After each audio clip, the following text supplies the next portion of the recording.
Buenas noches a todos y a todas, bienvenidos. No está Eduardo, me toca presentar a mí.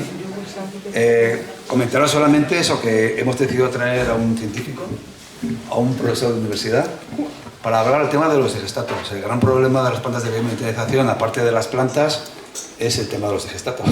Los digestatos, nosotros desde ecologistas pensamos que es un vertido y entendemos que si no se puede quemar por incineración a la atmósfera, tampoco se puede envenenar el suelo.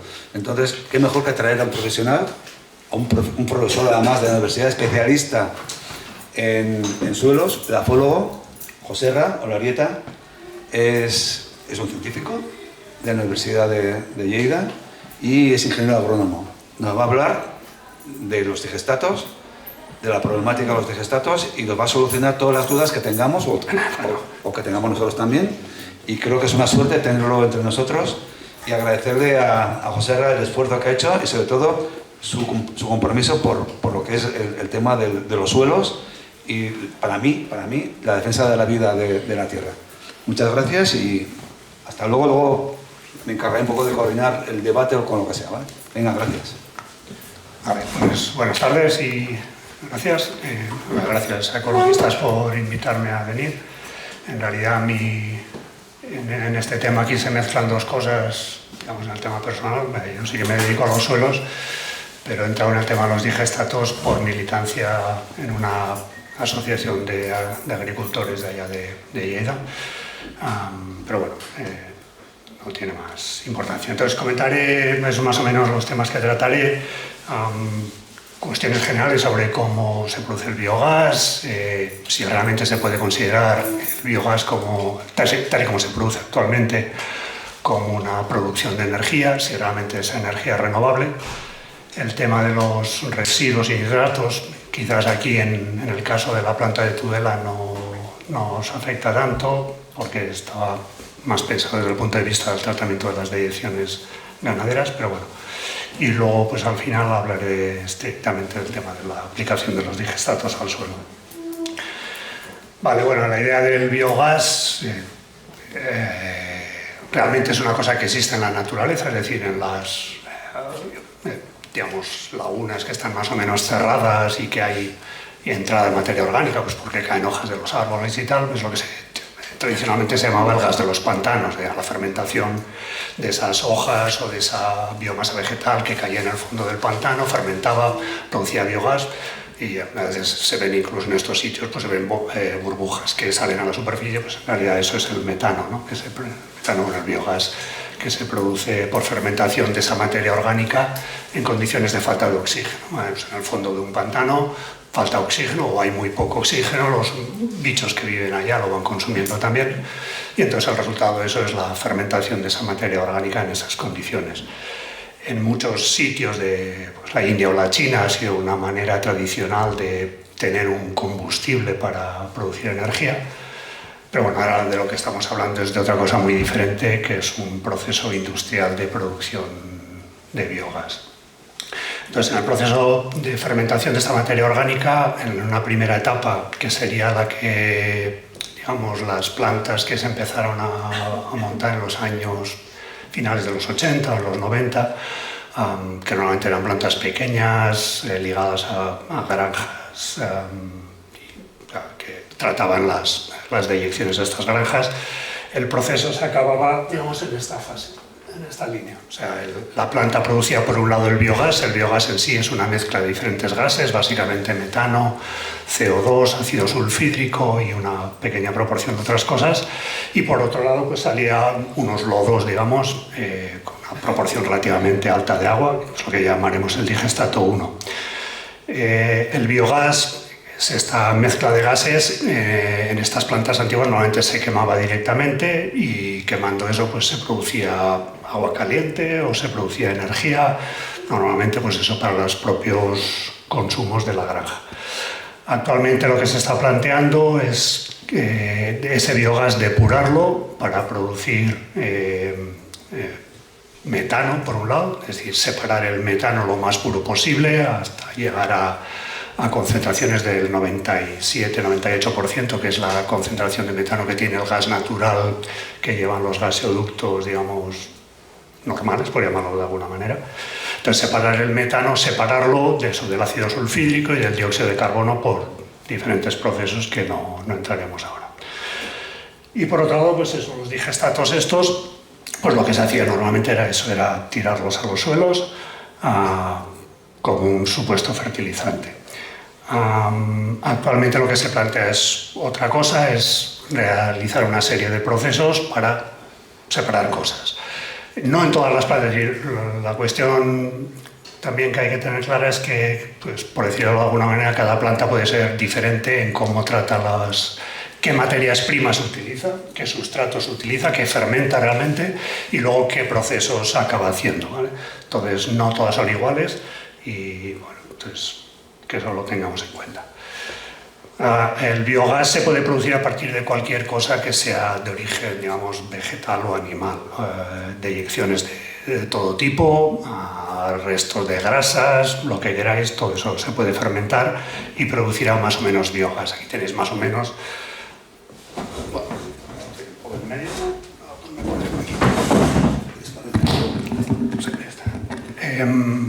Perdona que no me había dado cuenta que estaba en medio de la imagen. Bueno, pues tenéis más o menos una aproximación a lo que puede producir según qué sustrato utilicemos en la planta de biogás, pues qué cantidad de biogás se produciría. Entonces, bueno, pues como veis, cultivos como el maíz, por ejemplo, hay países de Europa donde incluso se plantan diferentes especies, exclusivamente para utilizarlas como sustrato en plantas de biogás, porque tienen una alta capacidad de producción de biogás cuando se fermentan. En cambio, como veis, por lo que son las deyecciones ganaderas, tienen muy poca capacidad, en términos generales, muy poca capacidad de producir biogás.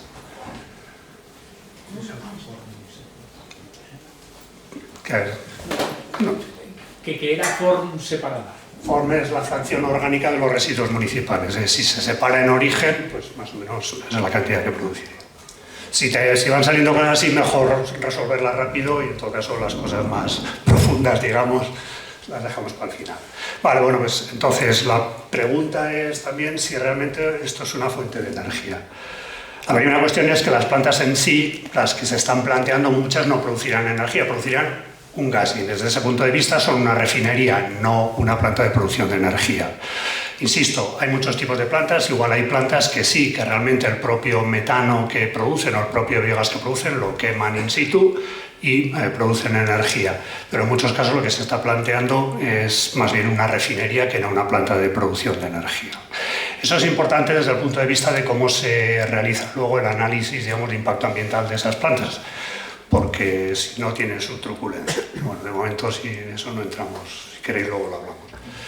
La cuestión, bueno, esto viene a cuento, insisto, de que, bueno, nosotros estamos en Lérida, en un pueblo cerca de Lleida, se está planteando una planta de 500.000 toneladas que utilizaría purines, deyecciones, otro tipo de deyecciones, cadáveres de animales, lodos de mataderos, unas cuantas cosas.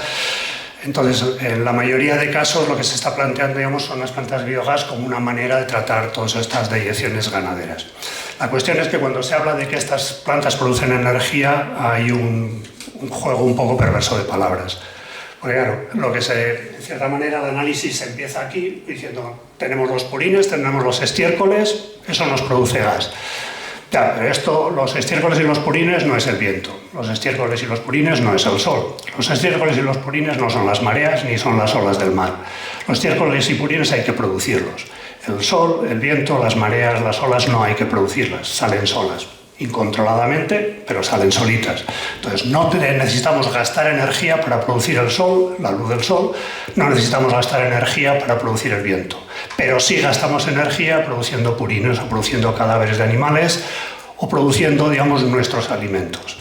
Entonces eso es lo que hay que tener en cuenta, porque muchas veces el balance se hace solo desde aquí y no se tiene en cuenta todos los procesos anteriores. Y si tenemos en cuenta todos los procesos anteriores, la cosa no da, los números no salen. ¿Por qué? Pues porque los animales hay que alimentarlos. y alimentarlos aquí actualmente. No estamos hablando de las zonas rurales de India, ni las zonas rurales de China, ni de la ganadería de aquí hace 80 años. Estamos hablando de lo que hay aquí actualmente. El planteamiento de los purines vacunos, de cerdos, gallinas, etcétera, como fuente de energía es falso. No son una fuente de energía, se gasta en todo el proceso más energía de la que se produce. Porque los piensos hay que producirlos con soja y con maíz. La soja se trae toda de Sudamérica y se trae en barcos. Y esos barcos consumen gasoil. Y para producir el maíz y para producir la soja se utilizan tractores y los tractores consumen gasoil. Y para producir el maíz y para producir la soja se utilizan abonos. Y los abonos cuestan mucho energéticamente, especialmente los abonos nitrogenados. Entonces, todo eso, que además luego hay que transportarlo a una fábrica de piensos, y de la fábrica de piensos hay que transportarlo a las granjas, todo eso consume energía. Y ahí arriba pues tenéis más o menos, esto es para la planta esta del pueblo este que os estaba comentando en Lleida, que tratará unas 500.000 toneladas, pues eso sería, digamos, la cantidad de energía que se necesitaría para producir todo eso. Entonces, esa planta necesitaría unos 500.000 cerdos de engorde, ¿vale? Entonces, el coste del pienso de esa granja pues serían 400,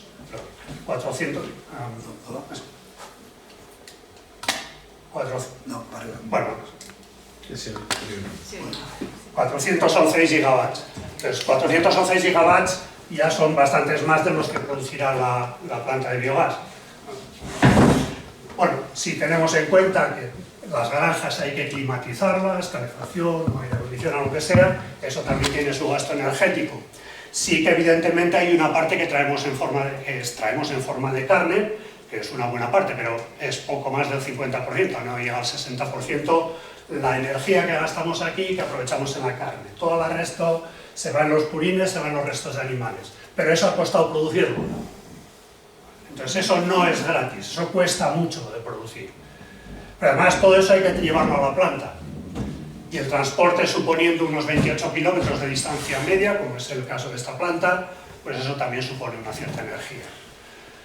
Y aquí no estamos incluyendo todos los materiales que utilizará esta planta, porque en todos los procesos se necesitan diferentes productos y eso, como comentaremos, gasta mucha energía.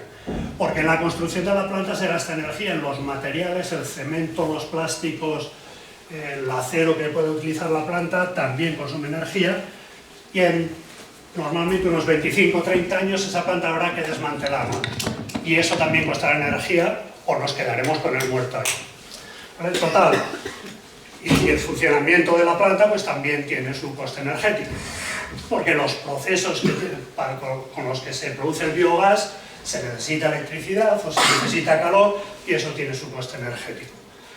Total, que si sumamos las cosas, resulta que lo que hemos gastado pues no será muy diferente si no es mayor que lo que estamos produciendo. Por tanto, el planteamiento de todo esto como una fuente de energía es falso. Lo que comentaba, digamos, esta es la planta esta de la Sentiu que tratará 500.000 toneladas de residuos variados, pues necesitaría todas estas cosas. Entre ellas mucha agua. Y ese agua nos vendrá, la planta en sí no necesita agua, digamos, directamente, pero todos estos productos que utiliza la planta van disueltos en agua. Entonces ese agua, si no los consume directamente la planta, los consumirá la fábrica de químicos que hay en Zaragoza o que hay en Barcelona. Pero consumen agua al final del proceso. Y algunos de los materiales que utiliza, como el metanol o la monoisopropanolamina, pues no son inocuos. Y una planta así pues necesita 31.000 camiones al año circulando por las carreteras. Camiones para traer los materiales a la planta, camiones para llevarse pues, los diferentes residuos que produce la planta. Por tanto, cuando sumamos todo eso, eso es un alto consumo energético y es un alto consumo de productos peligrosos, contaminantes, etc. En cualquier caso, ¿esto es una energía renovable? Pues no, como ya hemos comentado antes, no. Porque se gasta gasoil en los tractores, se gasta gasoil en los barcos que vienen de Sudamérica, se gasta unos materiales que también son no renovables, como son los abonos fosfatados o los abonos potásicos. Y concretamente los abonos fosfatados pues están en muy escaso disponibilidad. De hecho, pues los saharauis lo están pasando de mal como lo están pasando, en parte por eso, aparte de por el pescado. Pero las reservas de fósforo en el mundo, pues según qué supuestos hagamos de cuáles son realmente las disponibilidades en las minas o el consumo que haremos, pues se acabarán en 200 o 500 años. Pero es igual de no renovable que un depósito de petróleo o que un depósito de gas. Y lo mismo con la potasa. La potasa seguramente durará más tiempo, pero el fósforo especialmente, hace unos años incluso hubo una cierta rebomborio en catalán, un cierto revuelo, porque había gente que decía que el problema con el fósforo sería incluso anterior al problema con el petróleo, es decir, lo llaman el peak oil o esto, pues que lo del fósforo sería todavía peor. Ahora parece que no es tan grave, pero bueno, de momento la Unión Europea lo ha declarado como una materia prima estratégica, ¿no? Nivel tierras raras y estas cosas. Vale, otra de las justificaciones al tema del tratamiento del exceso de residuos, o de los nitratos en su caso. Pero claro, insisto, en el tema de los depuradores es un poco diferente, pero el tema de las deyecciones ganaderas no son residuos. Las deyecciones ganaderas toda la vida han sido fertilizantes y han sido la base de la fertilización agrícola. No se puede entender el funcionamiento de la agricultura durante 2000 años prácticamente sin entender que la agricultura se mantenía porque había una entrada de fertilidad, digamos, que la transportaban los animales en su intestino. Pero es que tampoco ni legalmente siquiera son residuos, ¿no? El reglamento de la Unión Europea de Residuos no los considera residuos las deyecciones ganaderas, ni realmente lo son, insisto, porque realmente pues, son la base de la fertilización agrícola, digamos. Una de las primeras cosas que al menos me enseñaron a mí en la escuela de agrónomos es que los campos necesitan del orden de 10 toneladas hectárea y año de estiércol para mantenerse más o menos decentes. Por tanto, eso lo necesitamos como la base de la fertilización agrícola y por tanto no necesitan valorizarse. Toda esta lenguaje, digamos, de escuela de negocios que se utiliza de valorizar las cosas y estos temas es una tontería. Los residuos, las deyecciones ganaderas no son residuos, son eso, son abonos. Y no necesita ninguna valorización. Cualquier agricultor sabe que eso es un fertilizante y seguramente el mejor de los fertilizantes. Pero bueno, hablando de residuos, las plantas de biogás también generan residuos. Pues en el caso de la planta esta de la Sentiu, pues porque aunque utiliza cadáveres de animales, etcétera, etcétera, pues hay muchos materiales de estos cadáveres que no se digieren, huesos, dientes, etcétera. Entonces esta planta, por ejemplo, produciría 3.500 toneladas, traspasaría 3.500 toneladas de este tipo de materiales al año. En envases y cosas por el estilo, 42 toneladas. Un residuo como resultado del proceso de depuración del metano, pues serían diferentes compuestos de sulfatos y azufre. 14.000 toneladas de, llamémosle salmuera, un residuo salino, digamos, del tratamiento de la parte líquida del digestato, digamos, si es que se trata la parte líquida, se separa la parte líquida de la sólida del digestato, pues se puede producir una salmuera, que en este caso pues son eso, 14.500 toneladas. El digestato de esta planta pues serían 130.000 toneladas al año y, digamos, pues habría un agua residual, si le queremos llamar agua, según cómo se trate, que serían pues eso, 370.000 toneladas que llevarían una buena carga de nitrógeno disuelto. Ahora, por tanto, residuos seguimos teniéndolos pues por ahí. Y sobre el tema de los nitratos, que bueno, quizá es el tema estrella cuando estamos hablando de deyecciones ganaderas, la cuestión es que eso no se soluciona. El nitrógeno que entra a la entrada es el nitrógeno que sale a la salida prácticamente al 100%. Es decir, en el biogás apenas hay nitrógeno. El nitrógeno que hay en el biogás en forma de amoníaco, nitrógeno molecular, así, no llega al 1% de todo el nitrógeno que entraba en la planta. Y por tanto, todo el resto está en el digestato. A partir de ahí, pues estará en la fase sólida o la fase líquida, según lo que se haga, pero el nitrógeno sigue estando ahí. Si es que no hay más, como veremos luego. Bueno, supongo que aquí lo conocéis mejor que yo, el tema de la granja de Caparroso. La cuestión es que el problema con las deyecciones ganaderas no son las deyecciones ganaderas, es decir, la contaminación de acuíferos se produce igual con las deyecciones ganaderas, con los fertilizantes sintéticos o con los digestatos. Si conocéis la laguna de Gallocanta, ahí en Zaragoza, tocando con Teruel, el freático de la laguna de Gallocanta está contaminado, fuertemente contaminado por nitratos. Bueno, pues en la cuenca de la laguna de Gallocanta apenas hay ganadería, hay poquísima ganadería y está contaminada la cuenca. ¿Por qué? Pues por los fertilizantes químicos. Entonces, el problema no son las deyecciones, el problema es cómo se maneja todo esto o por qué tenemos en todo caso un exceso de deyecciones ganaderas, por qué se ha permitido que se hagan granjas que no tienen tierra donde echar sus deyecciones. Ya no entro en que no sean capaces de producir el alimento del animal, pero que tampoco son capaces de saber qué hacer con sus deyecciones. Entonces, el problema lo tenemos antes, y no lo solucionaremos con unas plantas de biogás. Vale, pues el tema de la aplicación de los digestatos a los suelos. Bueno, pues la primera cuestión es que es un tema muy complicado, pues por eso, porque hay muchos diferentes tipos de suelos y en cada suelo pues las cosas funcionan de una manera diferente. Igual que hay diferentes bosques, hay diferentes suelos. Igual que cada río es diferente del de al lado, pues cada suelo es diferente del de al lado. Y en los suelos hay bichos, más o menos feos. Somos muy especistas en este tema, nos gustan las ballenas, los delfines, los pajaritos, normalmente los cuervos no mucho, los buitres también son un poco así, y los bichos del suelo ya fatal, porque son pequeñitos, bonitos, pues no. Lombrices, son un poco así, ¿no? Dan un poco de manía y tal. Bueno, esas son nuestras manías. No tiene nada que ver con el funcionamiento de eso como ecosistema. El suelo está en el ecosistema, como lo es un río, como lo es un bosque. De hecho, el bosque pues, funciona en parte porque tiene un suelo debajo, si no, no habría bosque. Pero eso, la idea es que en el suelo hay muchos bichos.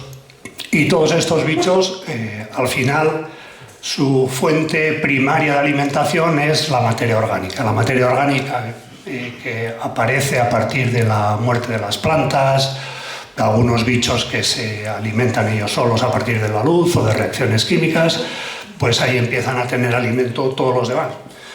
Entonces, todos los demás, todos los que no son estrictamente autótrofos, es decir, todos los que no son capaces de buscarse ellos solitos la comida, pues todos dependen de esa materia orgánica. Entonces, todos estos dependen de materia orgánica.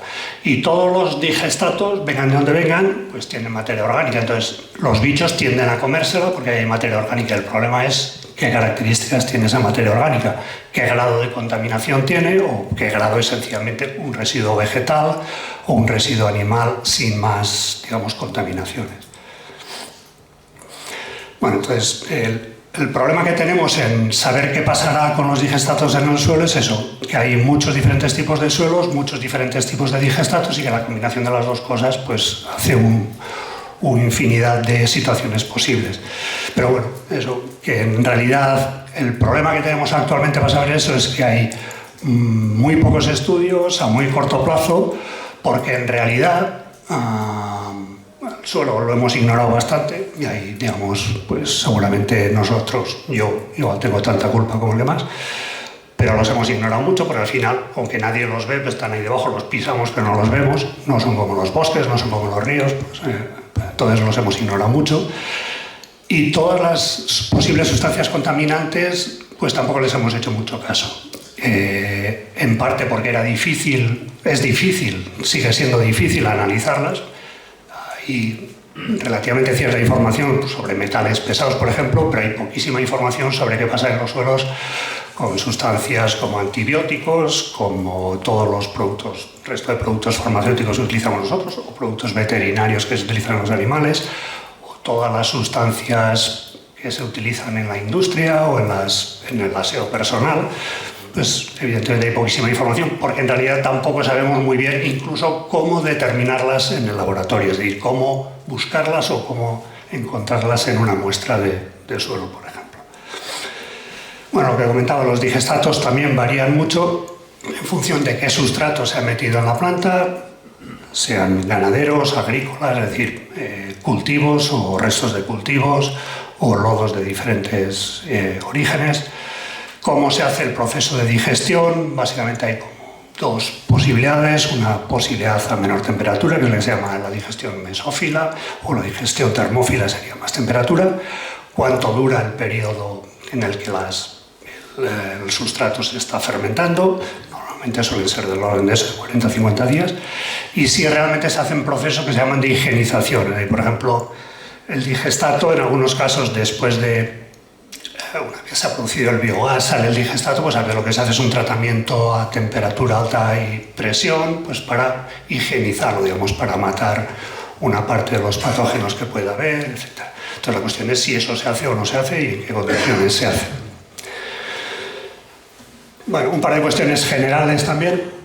La cuestión fundamental es que los digestatos no se pueden considerar como fertilizantes si en su producción ha entrado algo que venga de lodos industriales o lodos de depuradoras urbanas. Únicamente se consideran fertilizantes según la normativa europea si vienen de eyecciones ganaderas, restos vegetales o la fracción orgánica separada. Si no, no se puede considerar legalmente como un fertilizante.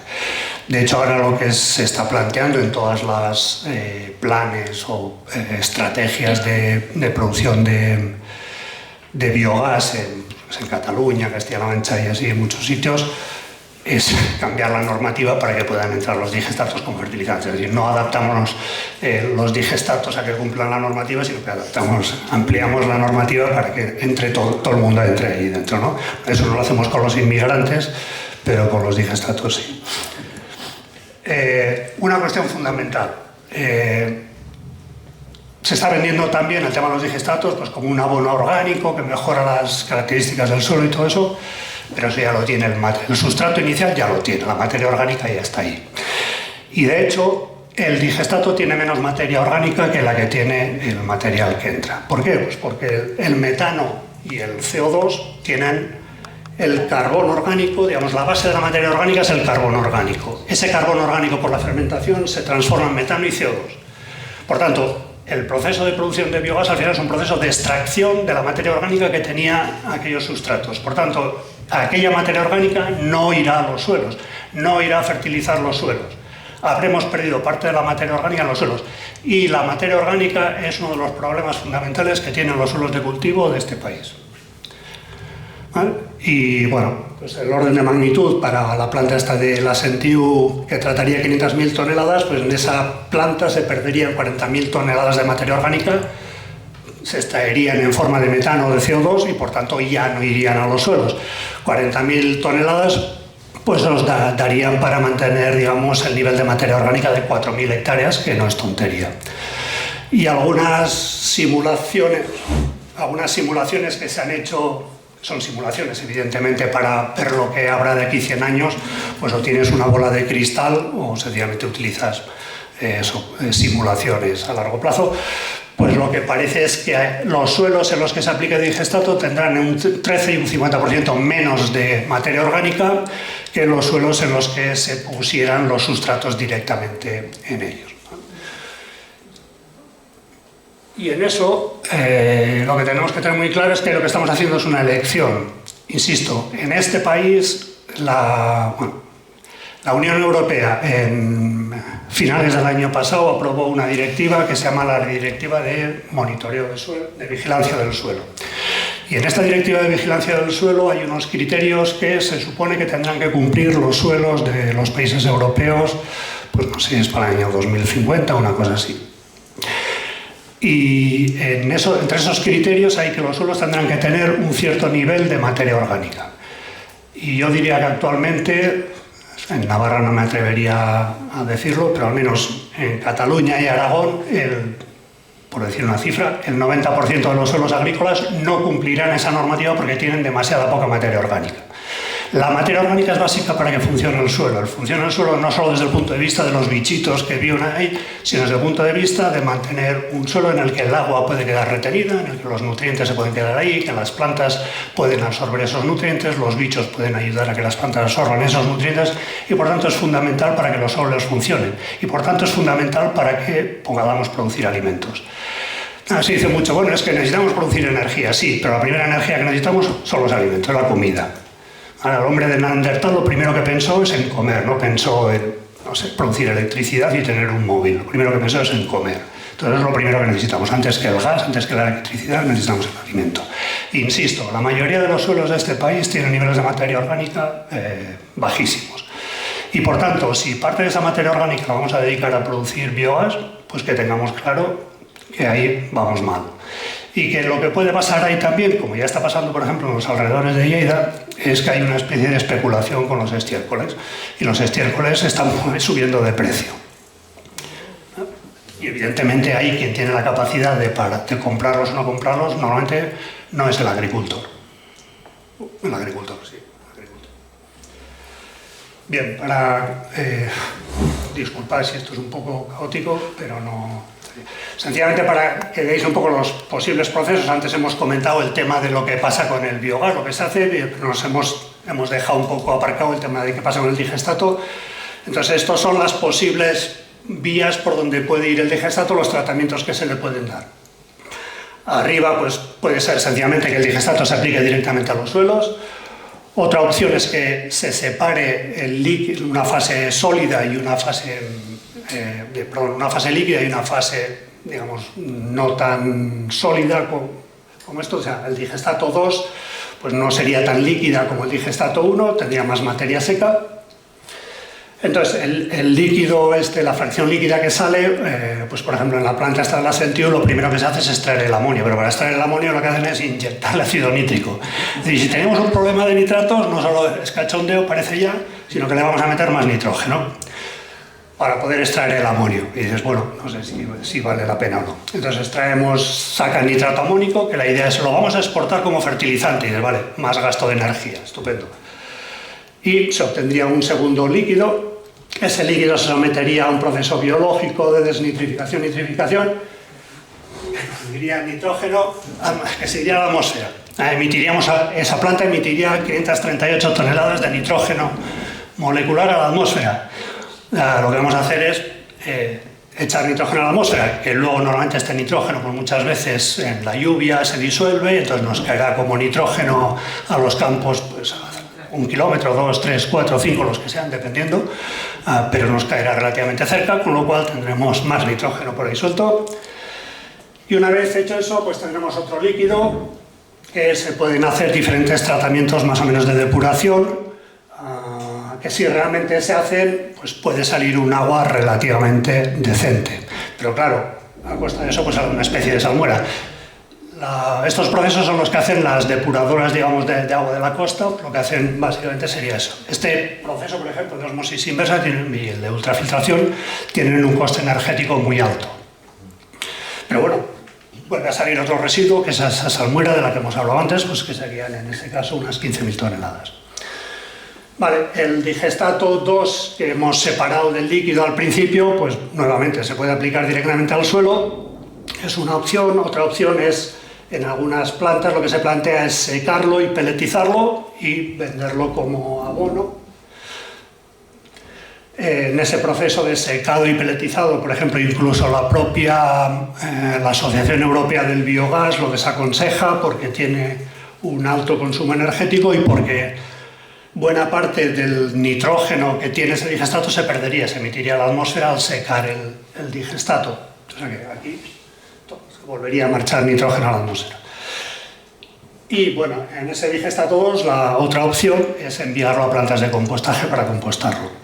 Pero para compostar ese digestato pues se necesitarían otros sustratos porque ese digestato pues tiene unas condiciones relativamente malas. Bueno, tenemos ahora, entre otras cosas, porque tiene una alta concentración de nitrógeno amoniacal. Bueno, total, que si al final lo que tenemos que hacer es compostar el digestato, igual lo mejor habría sido compostarlo todo desde el principio en vez de darle tantas vueltas al tema. Pero bueno, desde el punto de vista de lo que es estrictamente el uso, digamos, como... Bueno, comentaré algo sobre el tema de las fracciones líquidas que salen en todos esos procesos. La fracción líquida que hemos separado del digestato 1, hemos sacado el digestato 2, es una fracción líquida y a partir de ahí la vamos tratando. El problema básico con estas fracciones líquidas es que son muy salinas, entonces utilizarlas en los campos se podría ser un desastre, pues una altísima salinidad.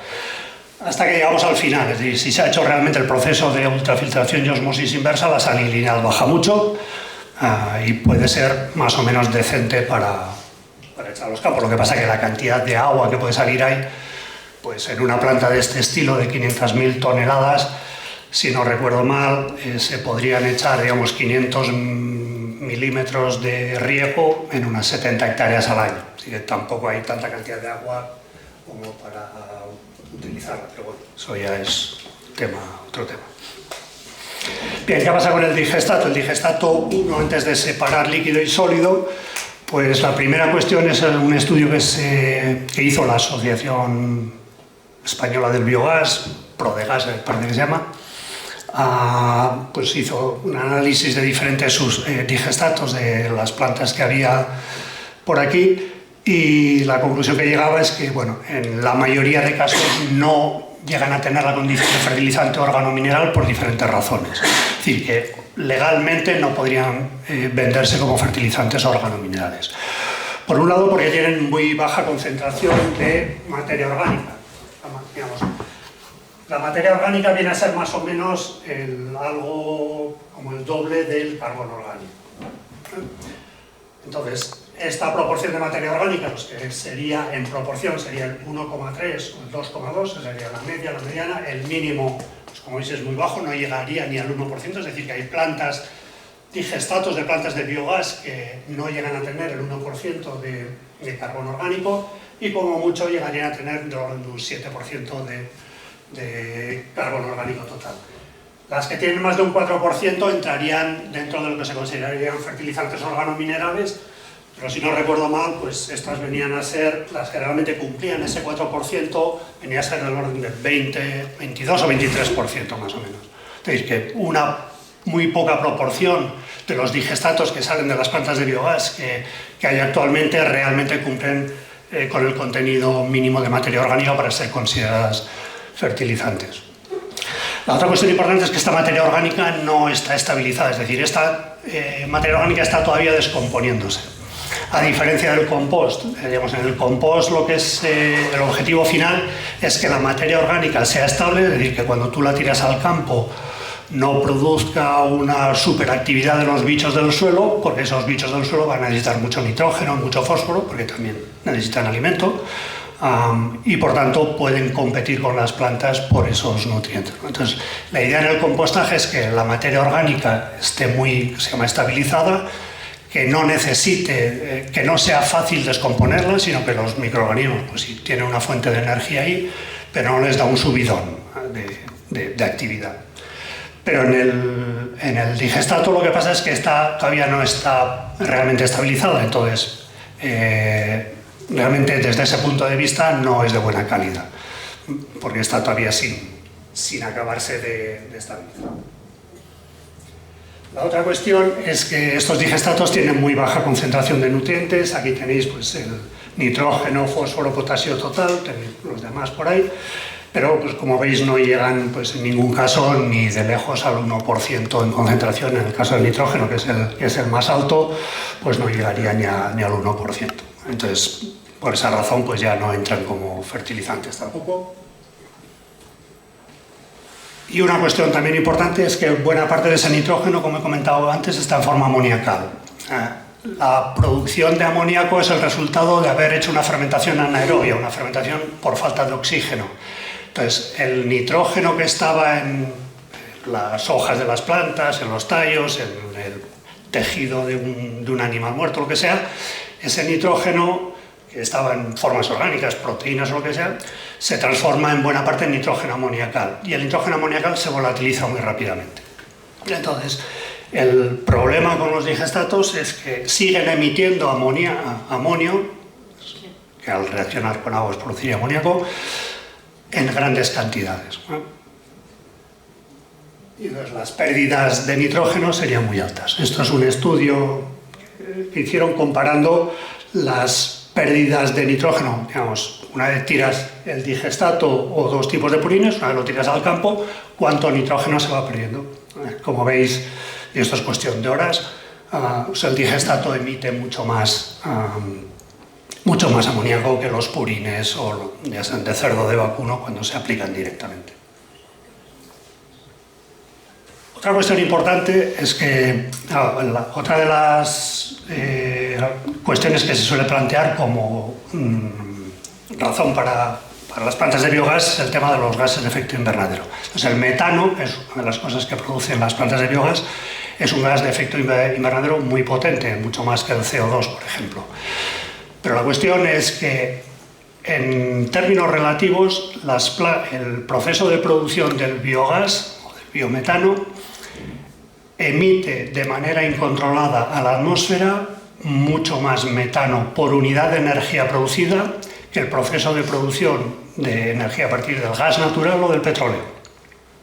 Es decir, que si estamos hablando de gases de efecto invernadero, es mucho mejor producirlo a partir de gas o de petróleo que no de biogás, porque en las plantas de biogás se sigue, evidentemente siempre hay pérdidas, y hay pérdidas en diferentes procesos, digamos. El momento en el que se pierde más metano es cuando ya se ha producido el digestato. El digestato no solo va emitiendo amonio, como hemos visto antes, sino que continúa emitiendo metano. Porque el metano es el resultado de una fermentación anaerobia, una cosa que la sacas de un sitio donde estaba fermentando y la pones al aire, sigue emitiendo, durante el tiempo que sea, sigue emitiendo. Y la cantidad que emite es enorme de metano. Es el momento en que se pierde más metano en un proceso de producción de metano en plantas de biogás. El otro momento es el proceso de la digestión. Pues por las diferentes fugas que puede haber en los digestores, etcétera, pues se sigue emitiendo. O en el proceso de depuración de biogás. Antes hemos comentado que el biogás, para producir metano puro, pues le hacemos un proceso de depuración. Pues en ese proceso de depuración se pierde también una parte del metano. Y como digo, este estudio se hizo hace, pues, en el 2022 con análisis de diferentes plantas y la conclusión era que se emite más metano en el proceso de producción de metano en plantas de biogás por unidad de energía producida que si lo produces esa energía a partir de gas natural, por ejemplo.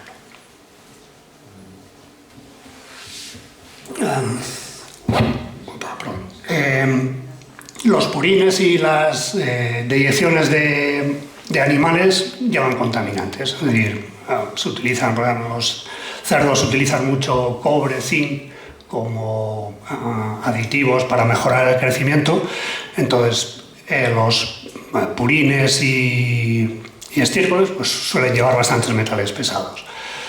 Productos veterinarios, pues igual que nosotros, el organismo de los cerdos, de las vacas, no absorbe todas las medicinas que se le ponen, sino que una parte pues, la excretan pues, en la orina o en las inyecciones sólidas, lo que sea, y los patógenos que van ligados a todo eso. Eso es así, digamos, y entonces tenemos un problema, digamos, porque al final, cuando estamos aplicando purines o estiércoles a los suelos, estamos contaminando los suelos con estos productos. La cuestión es que si además los mezclamos con lodos que vienen de depuradoras, de industrias, de diferente pelaje, etc., les estamos añadiendo muchas otras cosas. Porque igual que los cerdos y las vacas, pues en la orina y en tal, pues emiten sus medicinas, pues nosotros también. Y es sabido que en muchos ríos, pues no solo medicinas, antibióticos, etcétera, antiinflamatorios, anticancerígenos, cafeína, teína, están ahí en todas partes, por no hablar de la María, digamos, no sé cómo se llama el fruto de la María. Bueno, y ligado a todo eso, pues los genes de resistencia a antibióticos, porque evidentemente las bacterias o microorganismos que están expuestos a antibióticos acaban desarrollando resistencias y entonces en todos estos materiales pues van genes de resistencia a antibióticos.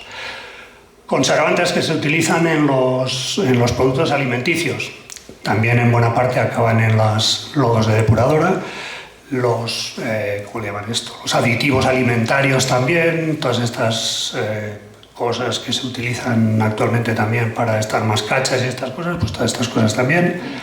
Añadimos más metales pesados, por ejemplo, los lodos de matadero tienen bastante cantidad de metales pesados. Todos los plásticos y derivados, microplásticos, plastificantes, tensoactivos, las retardantes de los antiincendios, digamos, se encuentran por todas partes. Los PFAs, polifluoroalquilos, que se les llama químicos eternos porque su persistencia en el medio es, digamos, de muchísimos años, y pues también pues, productos de higiene personal. Entonces, si tenemos un cierto problema ya con las deyecciones de los animales, si encima las mezclamos con todos los residuos, digamos, de lodos de depuradoras o industrias, evidentemente ya si entramos en industrias más, digamos, contaminantes, aunque tengan sus depuradoras, pues si los mezclamos con esos lodos, pues el problema todavía es mucho más grave.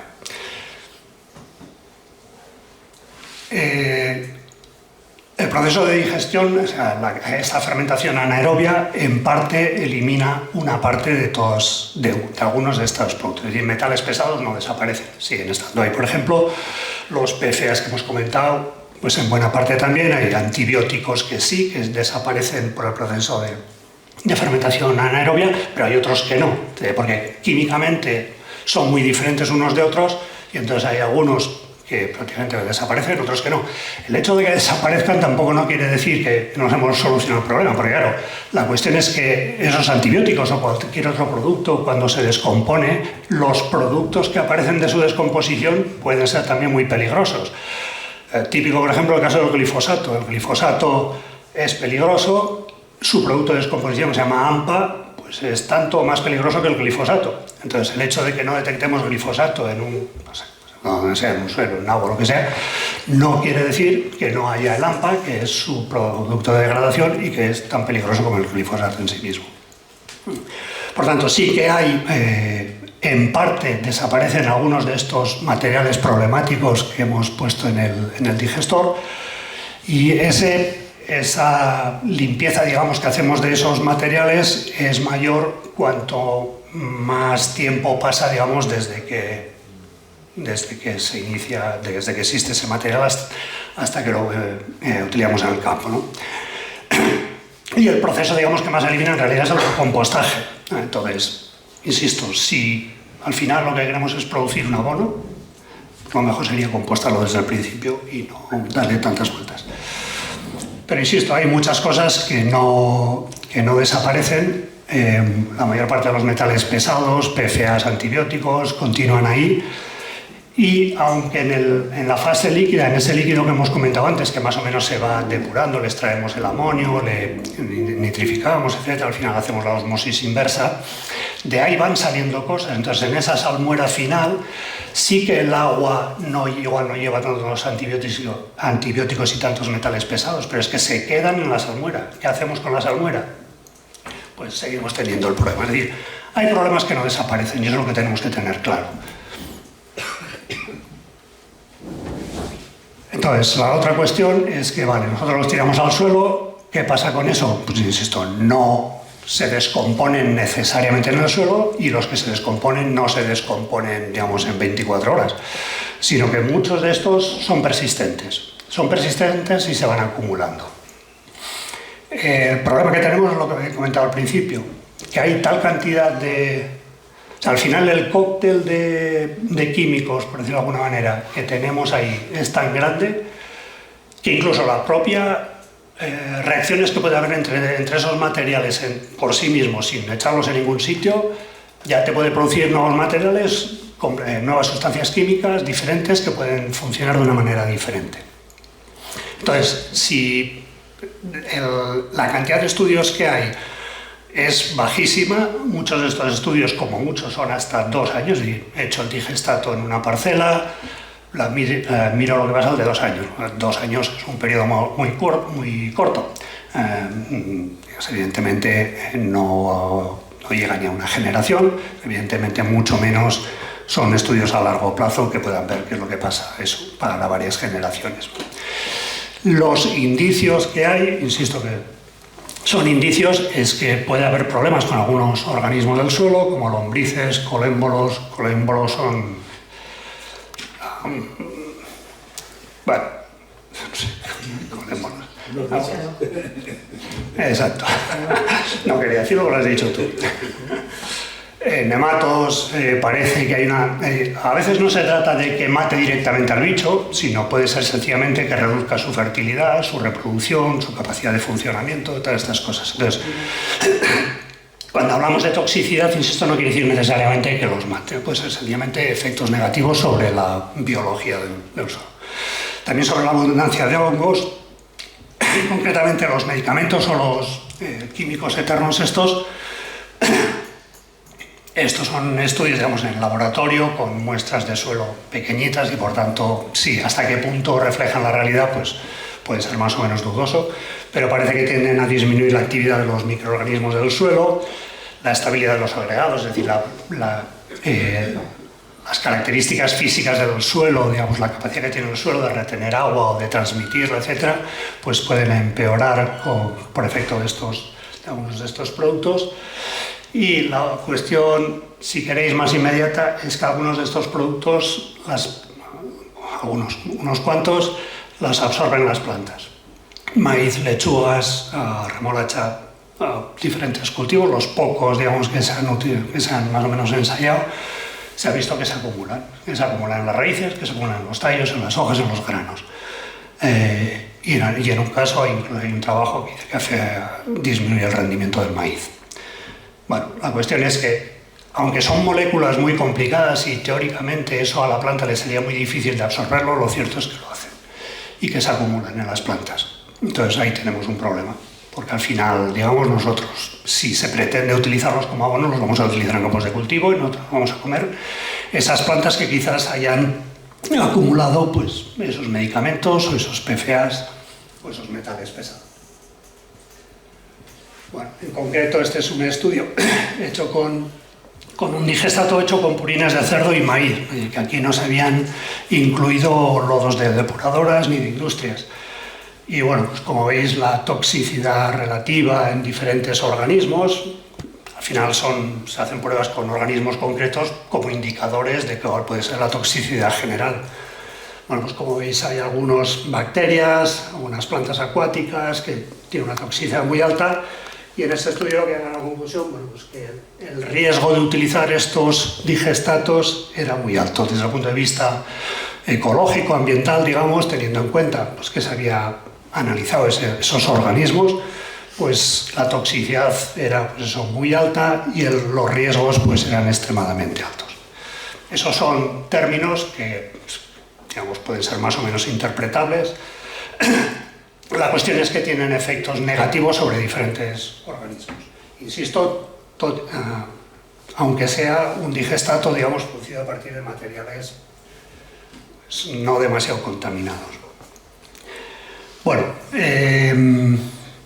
para mí, en plan, conclusiones sobre el tema de las plantas de biogás. El problema fundamental desde el punto de vista del medio rural y del sector agrario es que al final las plantas de biogás será una nueva pata que ayudará a mantener una industria ganadera completamente desligada a la tierra, ineficiente en el uso de la energía. Digamos, la ganadería industrial es de los sectores de actividad más ineficientes en el uso de la energía. Y por tanto, si estamos hablando de descarbonización, historias de estas, pues lo que tenemos que replantearnos es eso. Y el otro problema añadido, y es que lo que tenemos también es una agricultura que está completamente ligada a esa ganadería. Es decir, estamos utilizando los regadíos para producir maíz, para alimentar animales. Aquí igual no es tan problema, pero ir a Huesca, ir a Lleida, es que quitas las plantaciones de frutales en Lleida y lo que son cultivos herbáceos es todo para alimentar a animales.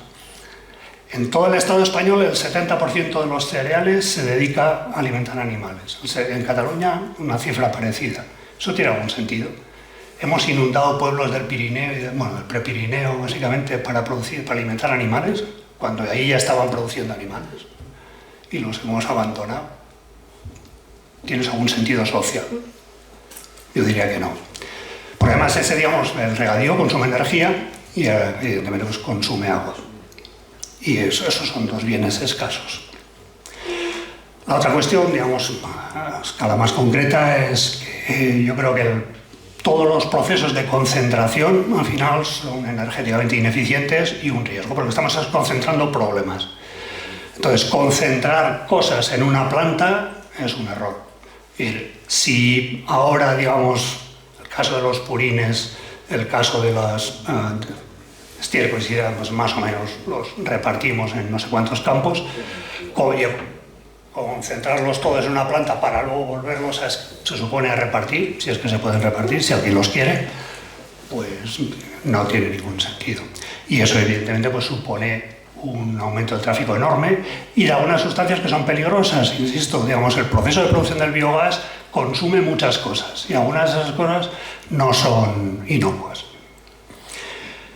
Y eso, la idea que tenemos de los suelos como eso que pisamos, como eso donde cuando en los planes de ordenación urbana te hablan de suelo urbano, yo siempre, bueno, por un lado me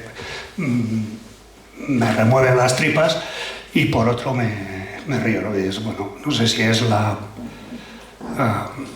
ignorancia o lo que nos hemos dejado engañar o lo que sea, llamarle suelo a un trozo de cemento de alquitrán o no sé qué, con 4 tuberías debajo, eso ya no es un suelo. Es como si pretendemos decir que un bosque talado, una plantación de pinos o una plantación de nogales es un bosque, o una plantación de frutales es un bosque, no. Pues eso tampoco no es un suelo.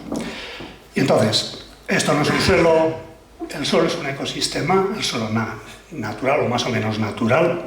De los campos agrícolas es un ecosistema en sí, no necesita tener plantas encima, es un ecosistema que puede funcionar él solito. Nos gustará más o menos cómo funciona, pero puede funcionar solito. Y hay bichos que viven ahí. Y nuestra manía con esos bichos es puramente manía.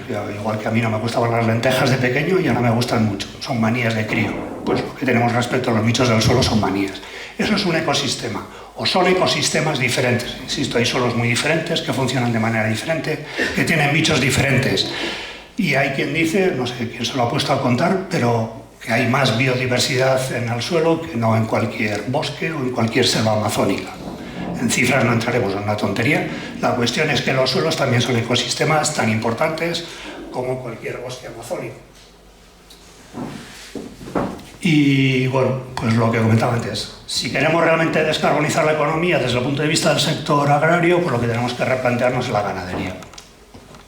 Sin entrar, la agricultura igual, pero bueno, la ganadería. La ganadería no solo cuantitativamente, es decir, no somos capaces de alimentarnos nosotros en primer lugar, tenemos que importar muchos de los alimentos corrientes, no entro ya en kiwis, bocaccio, o plátanos, pero sencillamente la harina de trigo, pues en parte la importamos. Pues eso no tiene ningún sentido. No tiene ningún sentido que alimentemos animales cuando no somos capaces de alimentarnos a nosotros. Y no tiene sentido que luego además tengamos una ganadería, pues eso, que no es capaz de alimentarse. La ganadería, su papel tiene que ser aprovechar cosas que nosotros no podemos aprovechar. Pastos más o menos extensivos en los que no podemos cultivar nada, o que sea, pues sí, quizás tiene sentido tener ganadería extensiva, ganadería que aproveche la fracción orgánica de los residuos municipales, por decir algo, los trozos de calabaza o de pepino o lo que sea que nos sobren, eso tiene sentido. Y quizás algo más pues para esto. Pero tener un sistema agrícola pensado para alimentar animales no tiene ningún sentido, ecológico, energético, y luego estamos sufriendo si los chinos nos van a aumentar los aranceles a la carne de cerdo. Pues lo sabemos hace ya 30 años. Yo en Lleida hace 30 años que oigo la historia esta. O el día que los chinos, pues hagamos algo, ¿no? Si no tenemos un sistema ganadero extra hinchado, pues igual lo que tenemos que ir replanteándonos es eso. Como, digamos, el proyecto, esta planta de la Sentiu de Biogas la declara un proyecto estratégico. No tiene nada de estrategia. Estratégico sería pensar qué hacemos con la ganadería para que que pueda aguantar los temporales que seguramente le vendrán. Y lo que, pues insisto, que utilizar cultivos, si no tiene sentido utilizarlos como alimento para animales, todavía tiene menos sentido utilizarlos como sustratos para utilizarlos directamente en una planta de biogás para producir energía. O sea, la Unión Europea ahora se le llena la boca de que no permitirá que se importe soja de Sudamérica si ha contribuido a la desforestación. Pues no te hace falta ir a la Amazonia, vete aquí. Todos los regadíos están en zonas que en su momento eran bosques. Es decir, que si estamos hablando de eso, mírate tu casa primero antes de ir a meter bulla en la casa de los demás. Eso es pura hipocresía. Entonces, porque además energéticamente tampoco tiene ningún sentido. Es decir, los cultivos los tienes que producir intensivamente. No puedes producir una toneladita de un cultivo para meterlo en una planta de biogás, tienes que producir muchas toneladas. Para producir muchas toneladas, cualquier agricultor sabe que algo tienes que devolver allá. Y tendrás que fertilizar, si quieres fertilizar, si utilizas abonos, el consumo energético de eso ya te desmonta toda la historieta. Y lo que desde luego no tiene ningún sentido es mezclar las cosas. Es decir, si las derivaciones ganaderas ya tienen sus problemas, mezclarlas con lodos de depuradora, mezclarlas con lodos de industrias, para luego se supone que utilizarlas en los campos, eso es un desastre. Eso es, si no se pueden tirar los lodos de depuradora a un río, ni se pueden tirar al mar, ¿por qué se pueden tirar al suelo? ¿Qué diferencia hay? Ninguna.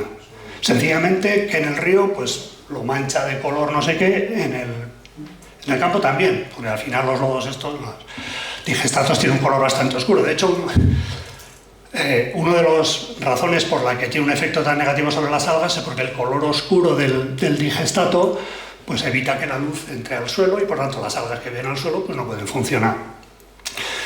Por tanto, el utilizar todo eso en el suelo es contaminarlo. Es contaminar igual que contaminaríamos un río, contaminaríamos un mar. No hay ninguna diferencia. Estamos contaminando los suelos. Aunque no los veamos, aunque no nos gusten los animales que viven ahí, estamos contaminando y les estamos afectando.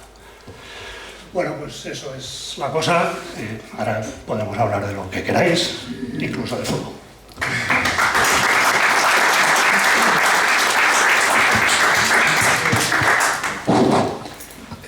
Muchas gracias. Ahora vamos a... Como quiera. ¿Qué opinión te merecería a ti? Porque claro, fundamentalmente la charla la estás dando sobre las plantas de biomecanización de las granjas fundamentalmente, ¿no? De animales. Haciendo transpolación a las plantas de biomecanización de los lodos de depuradora, que es el problema que ahora en estos momentos nos puede venir aquí en concreto a la ribera de Tudela. ¿Qué sensación te daría a ti que se centralice, por ejemplo, en dos puntos fundamentales, que es 60% la zona de Pamplona y 40% para la ribera, gestionar 170.000 toneladas de lodos, y el producto después de la biomecanización, hacer un secamiento y eso introducirlo en que supuestamente 2.000 hectáreas de secano encaja perfectamente. Y si hay que meterlos en una hectárea más, pues ya se buscarán las hectáreas. Así a voto pronto. Si has estado fundamentalmente hablando de que la combinación de las plantas de biogás de origen animal mezcladas con las de lodos, pues que ya eso te pone un poco los pelos de gallina, ¿no? ¿Qué opinarías sobre este caso concreto, a grosso modo, que se nos plantea ahora aquí en la ribera? Bueno, cualquier centralización es un desastre. Al final, una centralización supone eso, pues, camiones arriba y abajo llevando lo que sea a la planta y después sacándolo de la planta, a donde sea. Entonces, eso para mí es un desastre energético y logístico. Al final hay que hacer carreteras más grandes, lo que sea, historias de estas. En principio, las depuradoras de los pueblos que utilizaran los lodos para producir biogás no me parece mal. Pero la del pueblo, que luego se centralice en los sitios, para mí es un desastre. Y luego pretender que eso se utilice como abono, pues un desastre al cuadrado. Eso no, es decir, siempre hemos estado, digamos, ahora claro, la Unión Europea dice que no tienen que utilizarse los vertederos porque, bueno, es una concentración de metales, de materiales que pueden contaminar y que al final pues siempre hay escapes y no sé qué. Bueno, pues no los concentres, primera cuestión. Segunda cuestión, si no los puedes poner ahí, tampoco los puedes esparcer por ahí. Si sabemos que eso es contaminante, pues lo que hay que hacer es, pues igual que por decir algo, igual que los residuos radiactivos, en la mina más profunda. Echarlos en el campo es un desastre que quizás, bueno, esto es como todo, o sea, al final, tema del el asbestos, ¿cómo se llama? El amianto, o los insecticidas o los herbicidas. No hay ningún problema. 20 años después, prohibido porque no sé qué, prohibido porque no sé qué, prohibido no sé qué. Pues esto es lo mismo. Y vamos así, vamos como bueno, el hombre es el único, el hombre, mujer, ser humano es el único que tropieza, no. Es el único que tropieza n veces, cuando n tiende a infinito, tropieza n veces con la misma piedra. Seguimos igual. Nos tapamos los ojos, no, échalo ahí en el suelo que nadie se va a quejar, porque total, con que nadie va a pasear por el campo, pues, ¿qué más da? Pues, no. Chucho.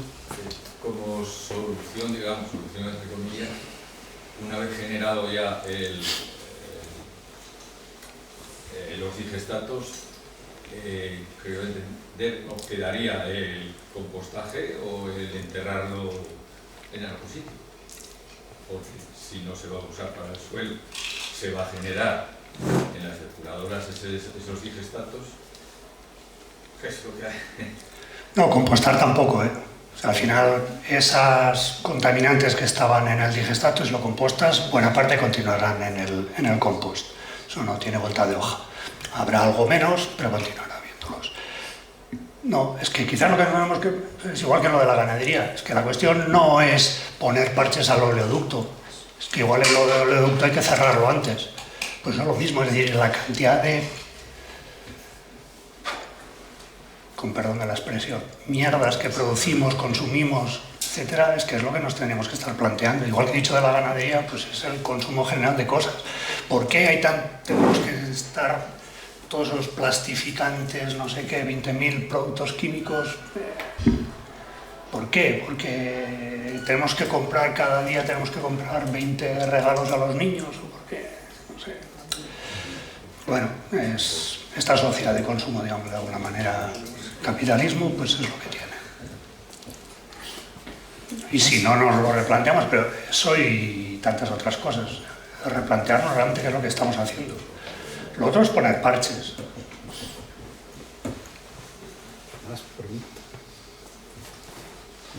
Yo he oído acerca de HTN, ¿conocéis? Bueno, me han hablado bastante bien de eso. Creo que es un canal de televisión, ¿no? Bueno, utiliza, o sea, empezó yo creo de un permiso, autorización de 30 y pico mil toneladas de residuos, tenía una granja de variedad, son unas 10.000 vacas, que tiene muchos purines y muchos azúcares, pero con eso no llega por lo que se ve a rentabilizar. Y se empezó a ampliar, ¿no?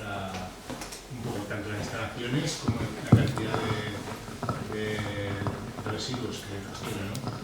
Entonces están unos 300.000 toneladas ahora mismo de biometanización, ¿no? El proceso de biometanización. Según la capacidad que tienen, y es para esas 300.000 toneladas, la capacidad que pueden tener los biodigestores son unos 20 días. Has puesto que tenían entre unos 40 y 50 días, también depende, ¿no?, de cada compuesto, de cada producto, ¿no?, de residuo, el tiempo de biometanización. Pero estos, o sea, según las cantidades, son 20 días. Luego en 2022 me parece que metieron 280.000 toneladas y salió en digestatos 160, si metieron 280.000, 200 y pico mil, 205.000 o así. Un 33% menos de pérdida, ¿no? O sea, cuando está alrededor de un 7 o un 9% es el proceso óptimo, ¿no?, de pérdida por el proceso de biometanización, la extracción de metano. Entonces se había perdido un 33%, no se sabe cómo pasó, ¿no? Y luego eso que comentabas, que claro, se trata de valorizar los residuos, ¿no? Entonces no sé cómo se gestionará eso, si quienes tienen que deshacerse de los residuos pagan por llevarlos allá o qué sea, o cómo se gestiona, ¿no? La cuestión es que a la hora de digestar todo el resultante, ¿no?, a la hora de esparcirlo por ahí, los puntos más cercanos, ¿no?, pues aunque en teoría deberían de repartirlo según unos niveles, ¿no?, según, pues, no sé, me parece que el máximo eran 250 kilos por hectárea máximo, y en zonas vulnerables 170, pero claro, ¿cómo se calcula eso? ¿Y cómo calculas que en todas las parcelas en las que tienen, algunas están a 1 kilómetro, a 5 kilómetros, y otras están a 25, a 30 o a 40? ¿Cómo se sabe? O sea, no se hace ese seguimiento de estar encima constantemente? Y claro, en puntos en los que más cercanos a lo mejor en las aguas subterráneas se ve que se disparan muchísimo los nitratos. Como decías antes, también pues, la agricultura industrial pues, también tiene gran parte de responsabilidad, ¿no?, en eso de los nitratos. Y claro, bueno, la cuestión es eso, que se están metiendo un montón de residuos para tratar de deshacerse de ellos en un punto concreto. Luego, las contabilidades tal y como se hacen, muchas veces hay datos que rompen un poco el sentido común, ¿no?, que ves que no concuerdan cosas, y se está permitiendo que sigan con la actividad, que sigan, ahora les han parado la última ampliación, pero tienen un montón de animales y están metiendo en un proceso de 20 días máximo. Los problemas que eso ocasiona al no tener todo el proceso de biometanización o de digestión hecho, qué problemas podría generar, y la acumulación en puntos más cercanos a la planta cuando es más económico que repartirlo por zonas más alejadas. Bueno, claro, lo que comentas de las cantidades que producen, pues eso depende un poco de cuál sea el proceso de metanización que hagan. Claro, con el caso que comentas concretamente, me imagino, pero yo no lo conozco, pero me imagino que una granja que tiene 10.000 vacas tiene lo suficiente ella como para no utilizar otros materiales, me imagino. Pero bueno. Un tercio es de fuera.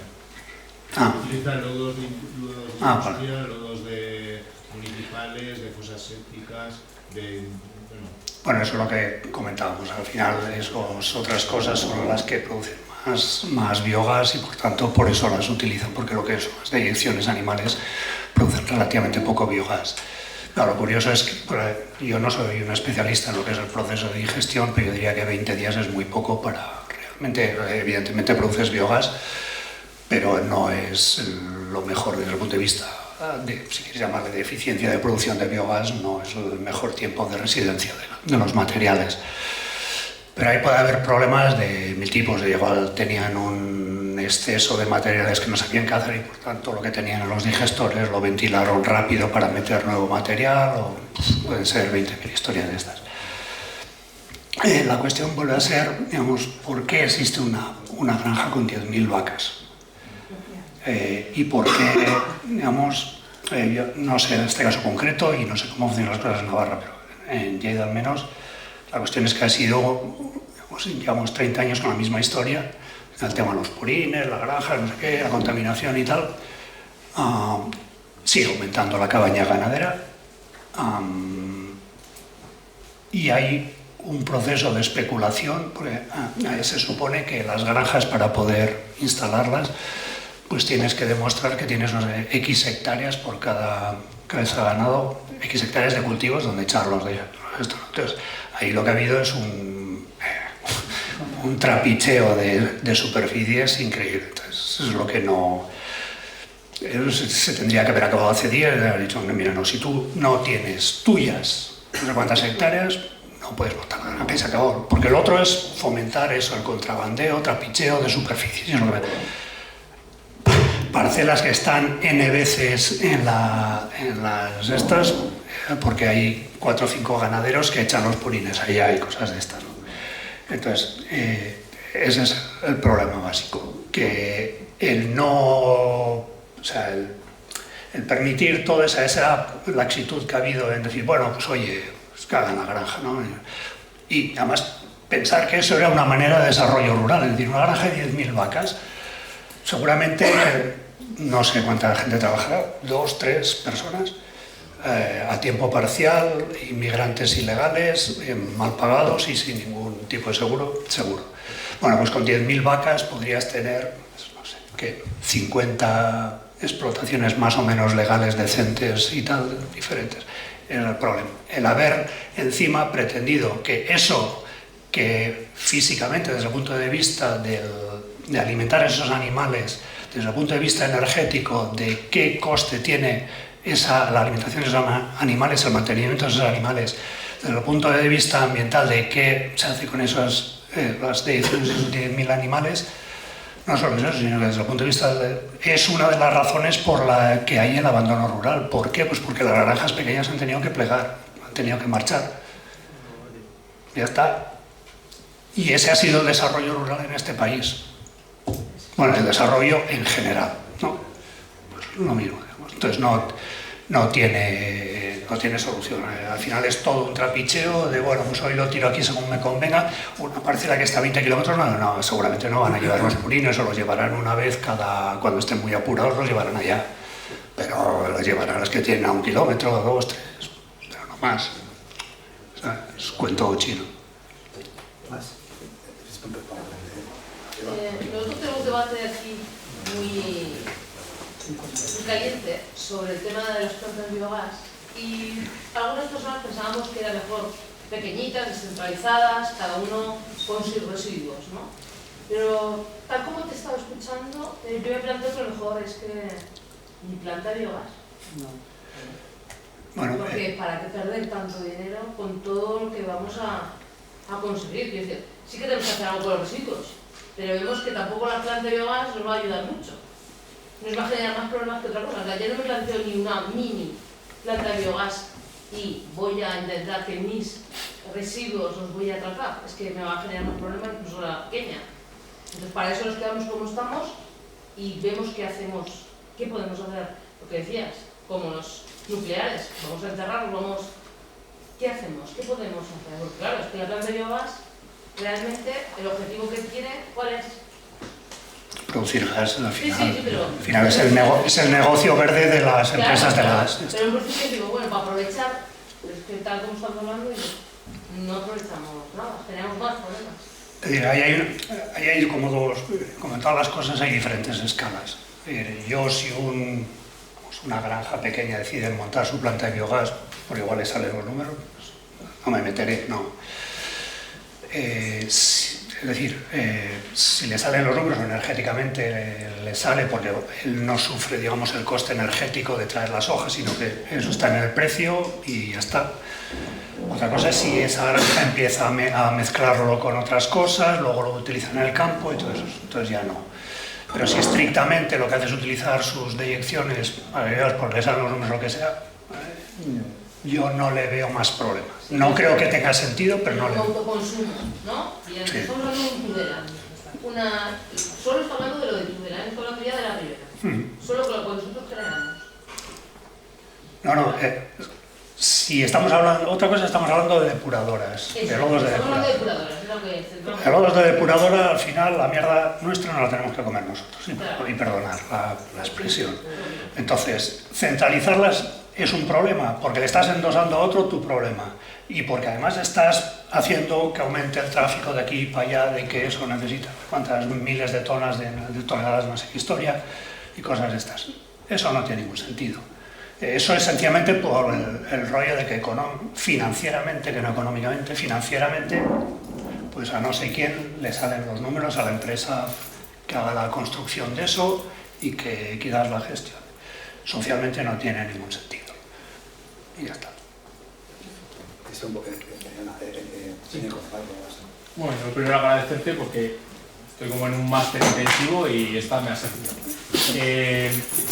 Luego, o sea, yo entiendo un poco, yendo al final, entiendo la crítica al modelo en el que vivimos, la comparto además, pero yo sí que te quisiera hacer una pregunta, ¿no? Ponerte en una tesitura. Si tú con una normativa que te aplica, tú mañana eres responsable de tomar una decisión porque eres el técnico que tiene que firmar lo que hay que hacer con las aguas residuales de Tudela, de Navarra, de tal.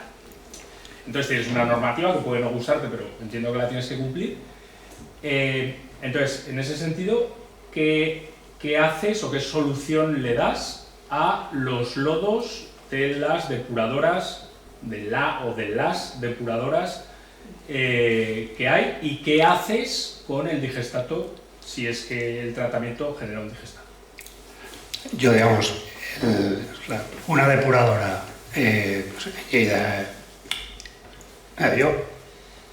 una depuradora de un pueblo que metanice el lodo de la depuradora, no me parece mal. Insisto, otro tema es el digestato. El digestato hay que sellarlo en un vertedero bien sellado y enterrarlo. ¿Eso lo permite la normativa? Bueno, pues si no hay que cambiar la normativa.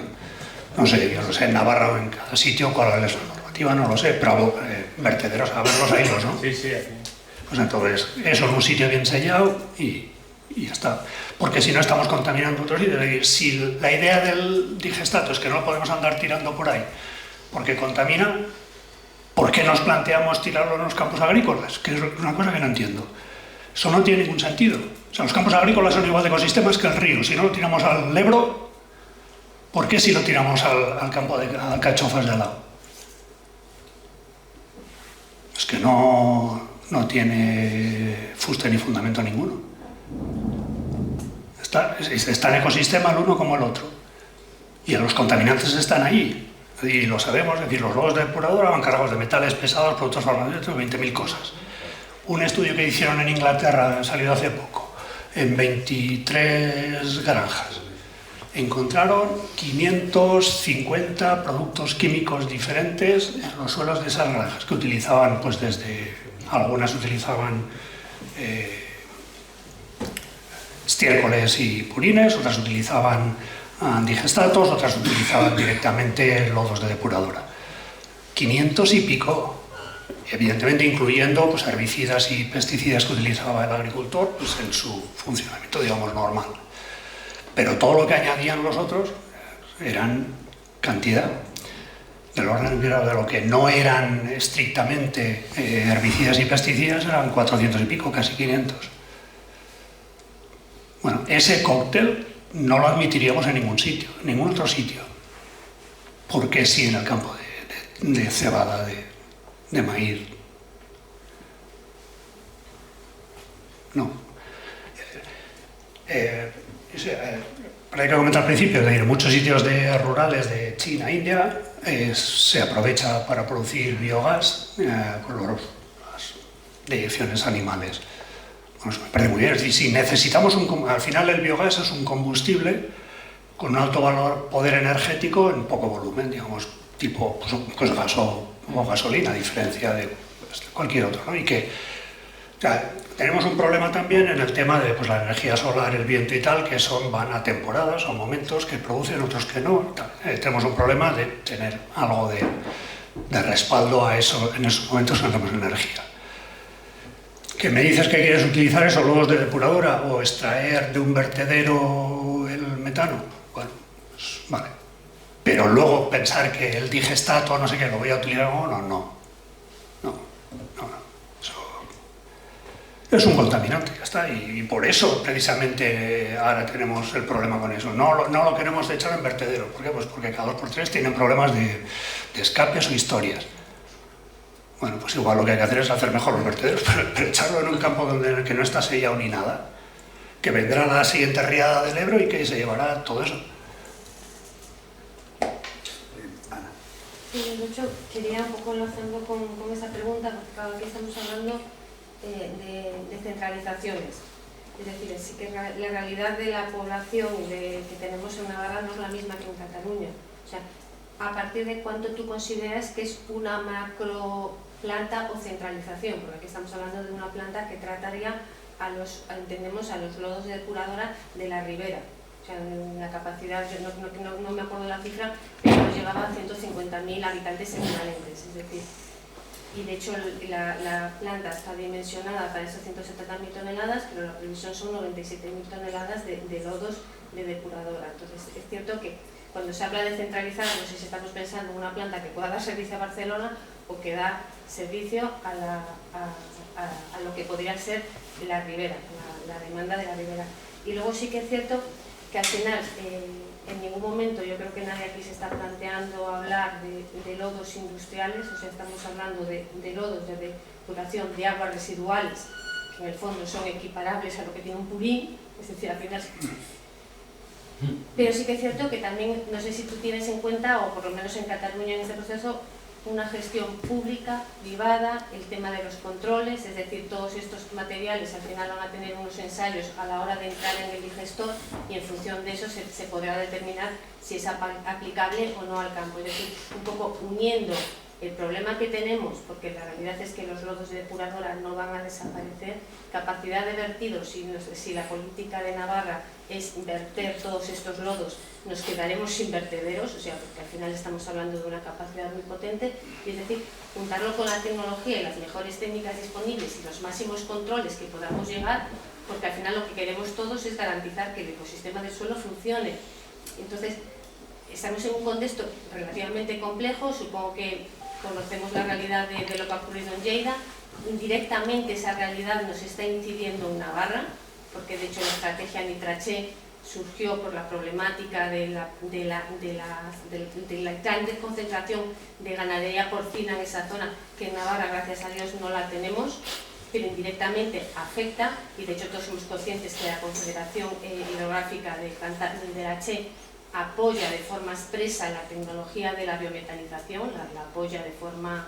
Entonces estamos en un contexto en el que tenemos que intentar articular todo eso. Entonces sí que está el tema de la consideración de que puede que criterios de macroplantas de Cataluña no sean equiparables a la realidad que tenemos aquí en Navarra, más allá evidentemente de la planta de HTN, que por escala sí que se va, un poco cómo podemos, entre las mejores técnicas disponibles, las dimensiones que tenemos en Navarra, que no son las que tenemos en grandes concentraciones urbanas, y la realidad de que tenemos que afrontar el tratamiento de los lodos, porque la teoría de lo que estamos haciendo a día de hoy en Navarra, en el sur de Navarra, es decir, solucionamos los problemas y mandamos nuestros lodos a Aragón, eso tampoco queremos que sea una política más que del avestruz, es decir, pues cogemos todos y como aquí no lo tratamos, los mandamos todos a Aragón, porque... Pero igual de avestruz es enviarlo a Aragón como enviarlo todo a Tudela. Al final, si tiene una planta de metanización, pues donde haya una depuradora, pues se pone la planta de metanización. ¿No? ¿Por qué no? Es decir, al final, la cuestión de eso es cuestiones de escala. Las escalas se crean. Digamos, las condiciones financieras, si eso es rentable o no, se crean. En Francia funcionan las plantas pequeñas, aquí no. Es decir, aquí en Cataluña, has comentado, pues la estrategia catalana de biogás dice no, las plantas tienen que tener una rentabilidad financiera del 8,4%. Y están dando subvenciones para que se consiga eso.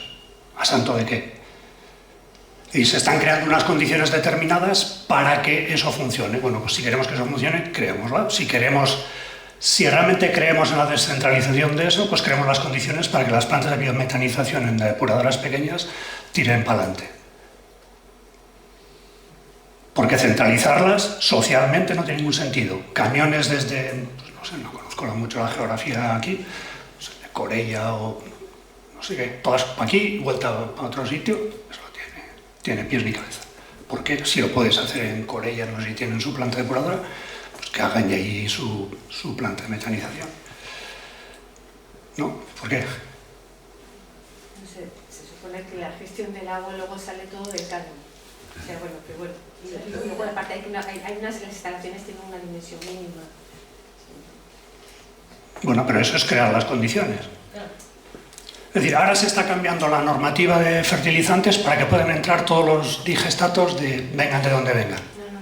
Bueno, mira la estrategia catalana y te están diciendo hay que cambiar la normativa, hay que cambiar la normativa para que puedan entrar, hay que cambiar la normativa. No, yo creo que ahí compartimos todos, o sea, al final, es decir, y creo que de hecho en Navarra en eso se está trabajando, al final el objetivo fundamental de las plantas de biometanización es garantizar que lo que entre en ese digestor, por supuesto, no sea maíz, eso está clarísimo, porque al final es un producto que no puede ir a generar es un disparate. Y también tener claro que el material que entra con seguridad, o sea, y eso gracias a Dios Navarra tenemos la capacidad de gestionarlo y de regular para garantizar esa seguridad. Pero la seguridad en la mayoría de estos productos no sabemos cuál es. Ni en metales pesados, ni en todos estos antibióticos, ni en todos estos PFAs, en todos estos... Pero antibióticos... En suelo no. En suelo no. Entonces, decir que vamos a controlar eso... No, está en el purín, ¿no? Entendemos. En el purín y en los lodos de depuradoras.